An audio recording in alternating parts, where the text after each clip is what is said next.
form of art where some of you are like, ugh, I just have to get through this English class. And some of you are kind of on this mirror boat where you're like, poetry is all around us. Either way, there are different ways of analyzing poetry. So before we even move forward, tell me, how do you analyze poetry? What do you look for when you analyze poetry? Because last class we reviewed some poetic elements, am I right? So what are those things that we look for? What makes something poetic to you? Imagery, okay? Let me, can I do this? Can you guys see? Is that okay? Okay, imagery, what else? Rhythm. Music has rhythm. Okay, I'll get you down here. Sean Patrick. I look for how it can be emotional. Emotional. But how does that, so how does emotion get threaded into poetry? What does that look like? What are you analyzing for? I'm analyzing what gives us emotions in poetry? To me, like words. Words. What do we call it when we choose specific words or word choice? What do we call that? Diction. So emotion is translated through diction. I'm going to choose certain words with certain, what do we call it when we say the association with word, the meaning that we associate with the word, but not the literal meaning? What do we call that? Starts with a C. Associated meanings. Not denotation, which is the literal meaning. Connotations, right? So depending on what words we choose and the connotations they carry, I'm going to pick specific words, 100% Sean Patrick, to make sure that I evoke feelings in my reader. Ah, good one. What else? Because the emotion is what we look for, one of the things we look for. But what I'm asking is, how do we get there? It's what audience that you're going towards. Okay, but what are we trying to pull out of the poem to analyze it, to feel the things that we feel? What else do poets do? So maybe structure? Or form, good. What else?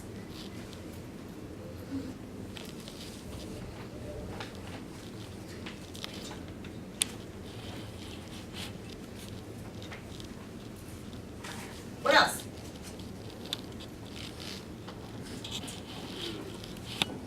How do you analyze poetry? What do you pull out? What are you trying to pull out? What's that thing that you call, like, you try to put it with something that you already know? Like, so you make connections with it? I love that. And that, with Sean Patrick, that reinforces what we're saying. There's something universal about poetry that we can all connect with. So based on your human experience, you're going to bring different experiences and memories to poetry. So you're going to connect differently than I'm going to connect with it, right? Very cool. What else? What other poetic elements? So maybe there's a message or a theme that you try to determine? Yeah. Okay. What about rhyme? Imagery?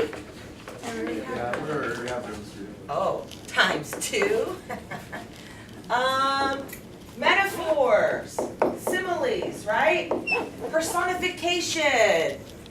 I love personification in poetry, right? It's like our way of really evoking feelings or making connections with our audience by giving things that aren't human characteristics. I think that's very cool. We're going to see that a little bit this unit. Anything else? What about repetition? That's a powerful one, right? If a poem keeps repeating something, there's obviously something to be said about that. Am I right? Okay. So moving forward, and again, I'm asking you to go with me on this because I realize that poetry is not everybody's cup of tea. What I want us to do is do something experimental, okay? Because moving forward, the way we analyze poetry is I want it to be a full sensory experience. Because the reality is imagery is something that we feel, we taste, we smell. It's a 5 sense thing, right? Imagery is a 5 sense thing, and poetry is heavy on imagery. What I want to do now is I want to practice us engaging our senses as we, put it away. as we analyze a text. The song that I'm going to play for you is by a guy named Jónsi. Okay, he's from a band called Sigur Rós. They are from Iceland. So his accent is a little thick, but think beyond that. Don't roll, go with me, don't roll your eyes. His accent's kind of thick. But what I want you to do is on a piece of paper, I want you to annotate what you hear, okay? I want you to annotate the texture of the song, the rhythm, the percussion, the meter, okay? I want you to, this is my way of getting you kind of to open up to the idea that poetry is a 5 senses thing, okay?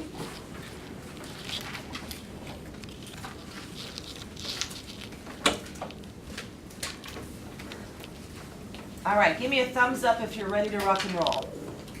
You're ready to write. I see a thumb for everybody. Thank you. Again, you're writing down things that you hear, the different layers, okay?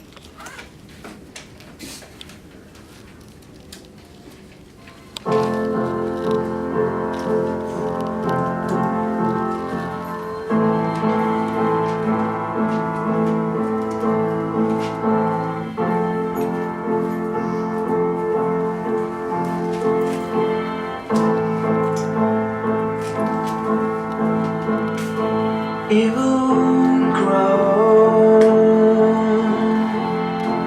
you run all alone, disguised.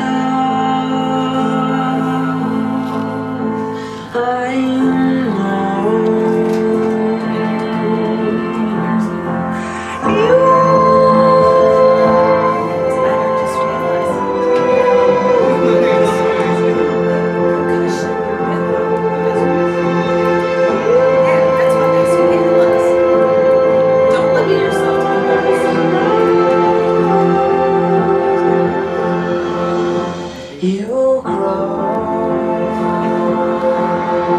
You grow like tornado. You grow from inside. Destroy everything.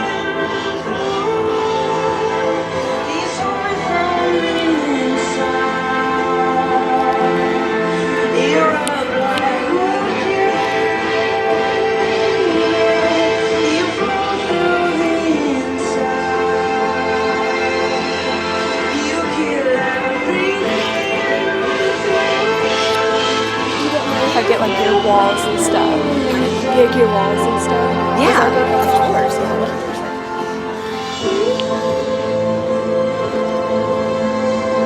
Get my record player too.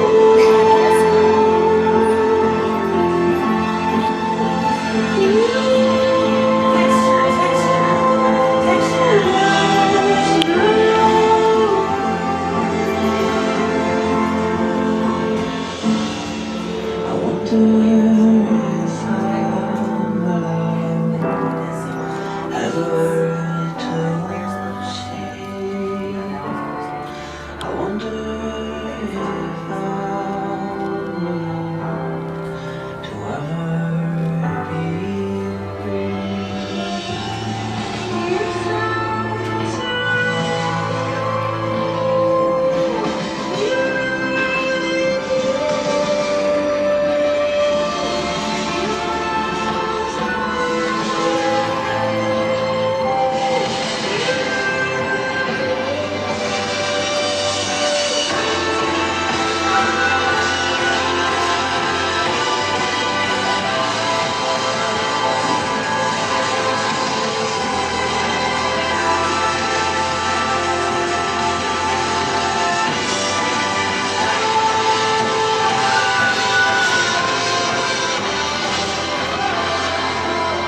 I wonder if I'm allowed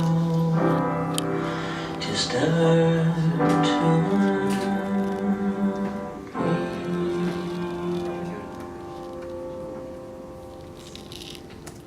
All right, I'm gonna give you a few seconds to wrap up your notes. Again, I want you to think beyond the actual lyric. What? Yes, go. I want you to think beyond the actual lyrics, okay? Think about the textures that you hear, the layers of textures that you hear in the song, right? There's lots of different percussion layers. There's lots going on. Yes. No, I'm gonna give you one more second so people can catch up, okay? What is about the song structure? Yeah, hold on one second. What did you hear?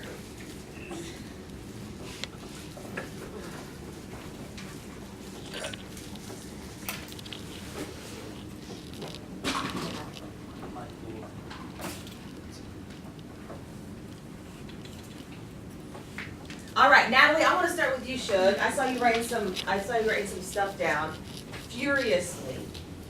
What did you find? What did you hear when you heard the song?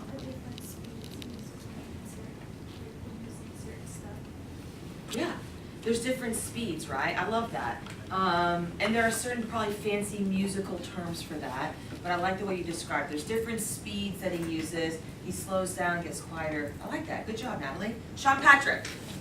I want to touch on the basis of something that we learned yesterday in guitar, but Mr. Rush was talking about. He mostly said that in the music breakdown, they have a starting off, and he had an intro, verse, then he went to the chorus, verse again, chorus, and then he would almost have, what was it called, White? A bridge? A bridge, then he would go back to the chorus. It's like a formula, right? Yeah. It's like a song structure formula. And then, But what I hear you saying too is like, there are things that, certain parts of that formula that get repeated, right? Yes. Isn't that a form of repetition? yes. Yeah. And then also one of the things that I would like to go also touch on in the bass is that he was talking about being a tornado. And what a tornado does, it mostly grows and gets bigger. And the bigger it gets, the more destructive it gets. The more louder noise that you hear from it, the louder it's heard. It's more like a person that's been hiding in the, let's say, shadows almost. And he's mostly coming out. It's getting louder and louder every day. You hear more and more about him. So it's going to you like there's a change in tempo and sound. Good. And then like as the storm dies down, because in the music, it got softer at the end Yes. to me. I love that.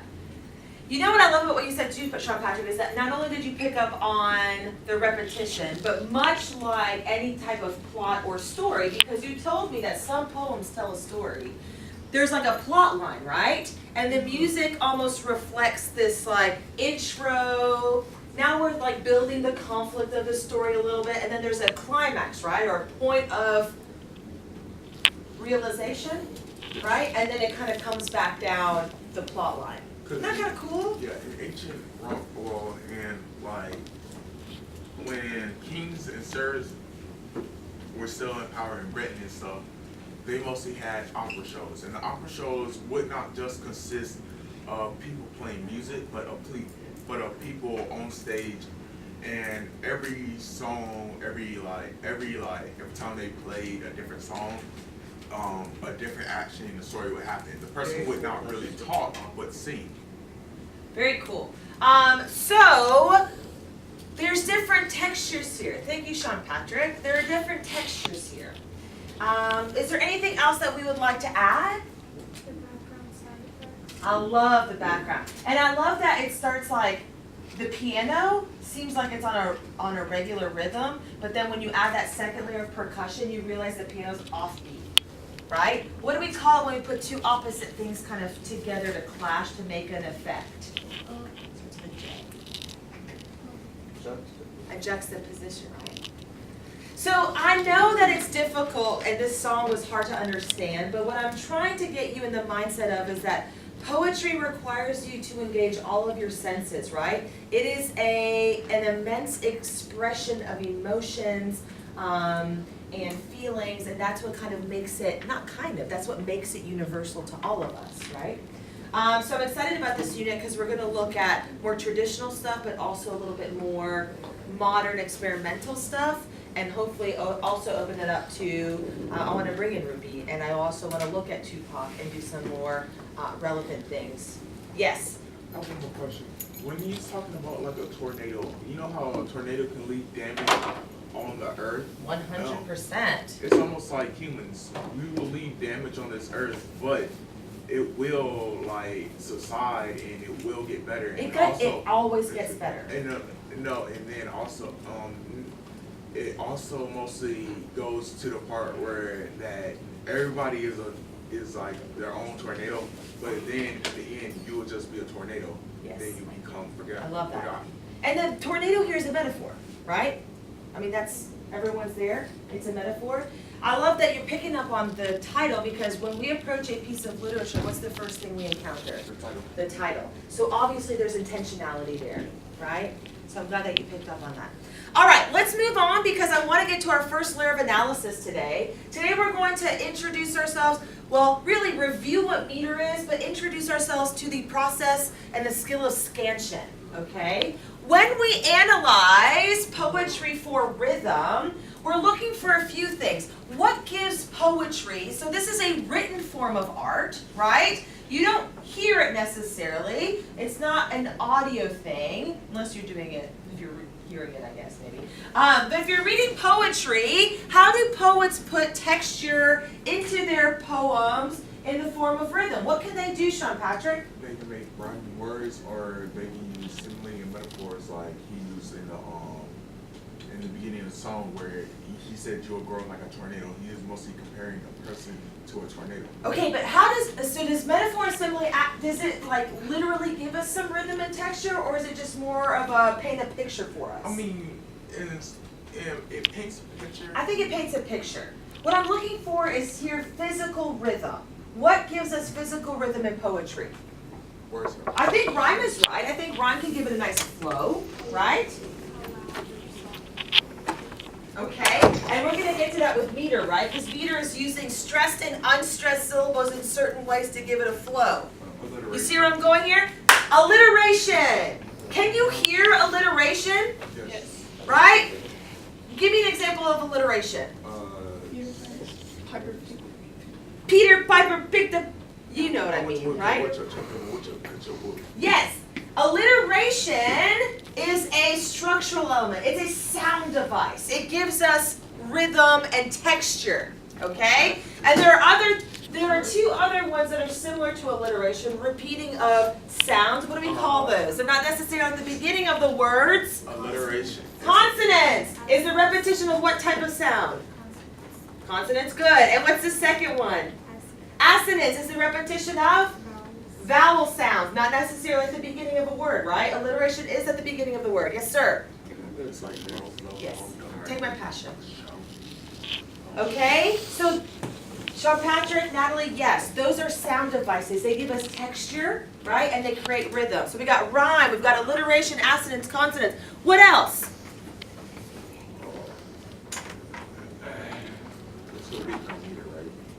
Meter. Onomatopoeia. You might have a bam. What bam? I don't know. Maybe, maybe not. Okay. So write this down for your notes. Okay? I need you to have this definition in your notes. Meter. Okay? Some of you have already kind of tiptoed around it. Meter is the rhythm of syllables in a line of verse or in a stanza of a poem. Remind me what a stanza is. Yeah, it's like a line structure, right? We have different lengths of stanzas depending on how many lines. Depending on the language, this pattern may have to do with stressed and unstressed syllables, syllable weight, or number of syllables. Many older and more formal poems contain strict meter. This is where I think you guys were hung up in our earlier conversation about what makes poetry poetry. Some of you are like, well, we don't write like that anymore. And I think what you're thinking of is the classic kind of traditional forms of poetry that follow strict meter. Iambic pentameter,